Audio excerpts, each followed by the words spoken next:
A couple of weeks ago, we visited the Indianapolis, Norfolk, Champaign, and Dayton markets to see firsthand the changes operators have made on the road to creating million-dollar restaurants. This is what we discovered. You've got to accentuate the positive, eliminate the negative, act on the affirmative, don't mess with Mr. In-Between. You gotta spread smiles up to the maximum, bring frowns down to the minimum. Have faith and have some fun, 'cause soon you'll be swimming in the dough.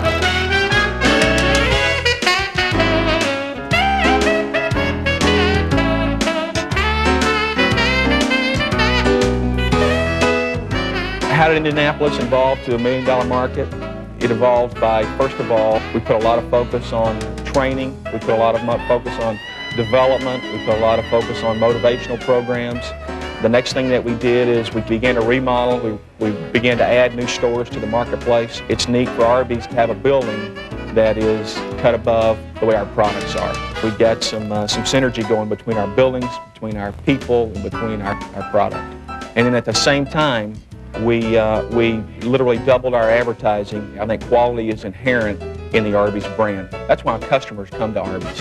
It's because of our cut above, great tasting food, and it's delivering that. That is the challenge. Customers want that delivered consistently. We did classes showing people what a roast beef sandwich should look like, showing them what a caramelized bun looked like, showing them what wafer thin slices of beef look like. We revamped every fry station that we had to make sure that we were delivering hot quality potato products. Here at RTM, we try everybody with our world-class service. That's our main focus. We go right to the basics. It's a smile, a thank you, and deliver what we can deliver to the best of our ability, and treat people like they want to be treated. People can go up and down the street and work anywhere. We want them to work here, not only because we're the best, because we're the best product, we have the best people, but we have fun.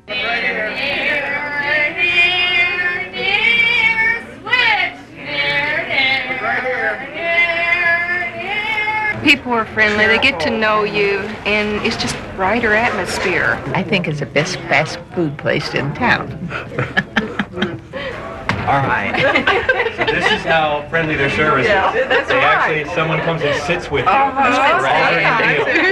Every day. Every day. Every day. These are my three most favorite customers in the whole world.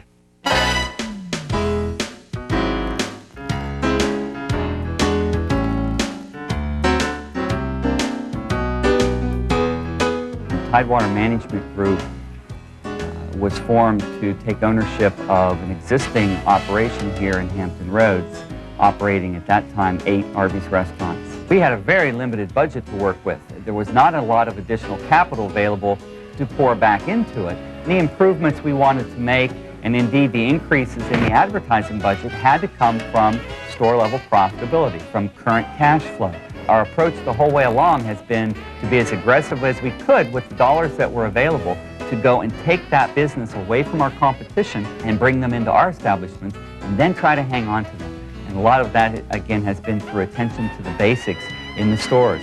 Clean restaurants, good food, good service, no particular rocket science there, just doing 100 things right every day. When a customer walks in here, they'll get a friendly greeting.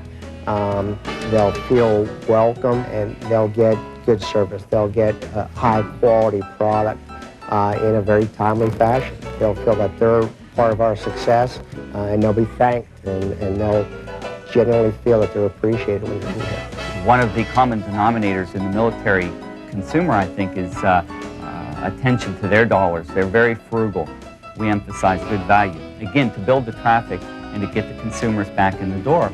We've tried to build on that since those early days by countering that with other menu items that we feel play well to that male military community. The large sandwiches, the Big Montana, the chicken bacon Swiss now, our latest new introduction, plays well to the big eater if they feel it's a good value. I don't think anyone thought in 1992 that we would be able to move ahead as quickly as we have and have the success that we've had. But again, it reinforces the fact that there is, in a lot of markets probably, a tremendous opportunity for Arby's restaurants if you go out and, again, take that share away from the competition.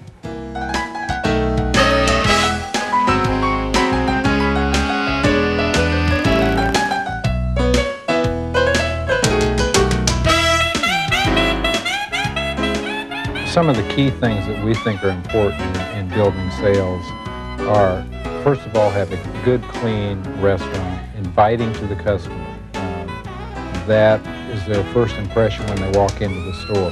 Presenting a clean, friendly environment for these people that are basically your friends coming over to eat. I think that is, if we have one strength, I think that's what it is. That's the one area we can differentiate ourselves from anyone. If you come into our restaurant and you have a great experience, people are friendly, inviting, smiling, that is something that we can duplicate day in and day out. It's hard to beat the service, really. It's outstanding, but the food runs a close second. Our food is better.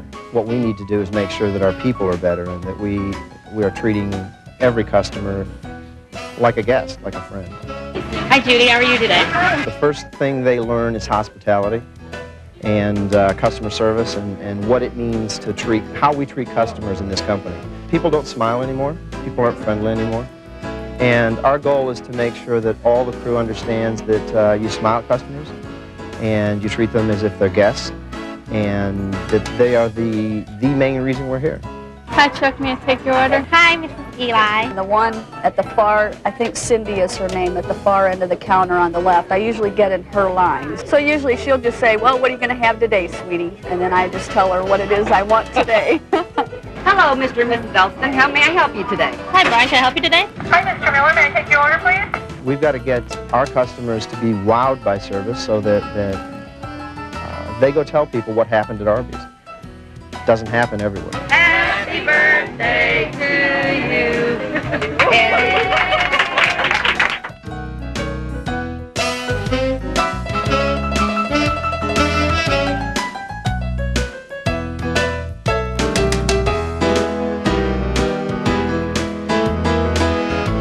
I took the management staff of the restaurant out to several casual dining establishments, and we looked at how the staff in those restaurants conducted themselves and how they delivered service and the casual dining atmosphere. And that's what we wanted to capture here. We wanted to say, yes, you're in an Arby's, but it's not just another Arby's roast beef restaurant. It's not just another fast food restaurant. Yeah, we have great value in our prices here, but what you also have is the ambience and the service that you would find in any other casual dining restaurant. We do employ a lobby hostess. That's one of the things we really have found that people really do enjoy and believe and consider a cut above. And not a lobby hostess and someone that just cleans and straightens your tables, but a lobby hostess that's actually out talking to customers, refilling drinks, clearing the table for them. If they want to order dessert after they sit down, they'll do that for them. They'll go up and get cookies or turnovers or whatever else they might want. Chicken fingers. Chicken. Oh, jeez. Those are really good. Because that's not something you see in fast food. You can't go to McDonald's and order appetizers for your meal. My role as a director of marketing was to make sure that the customer received the entire picture of what we're trying to achieve here, and that's a fast casual theme. And that's trying to make sure that the building conveyed a fast casual atmosphere. And as we were visiting the casual upscale restaurants, the one thing we noticed is that everyone had a menu on their table, and we thought, well, if they're doing it, why can't we do it to describe our products? The food was always good, but the atmosphere is a lot better now. I mean, the store's a little upscale, looks real nice, and they keep it real clean. That's what's encouraging. People that just can't believe the difference in us bring their friends and family in and say, you got to see this Arby's. It's so much better than, you know, you remember the old one? Well, come look at the new one.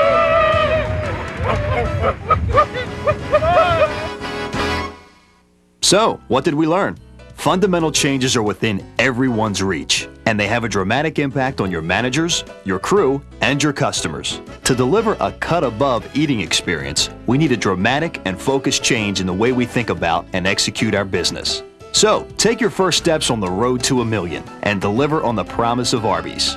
There are many roads to $1 million. Just remember, Hey, I said you got to excel.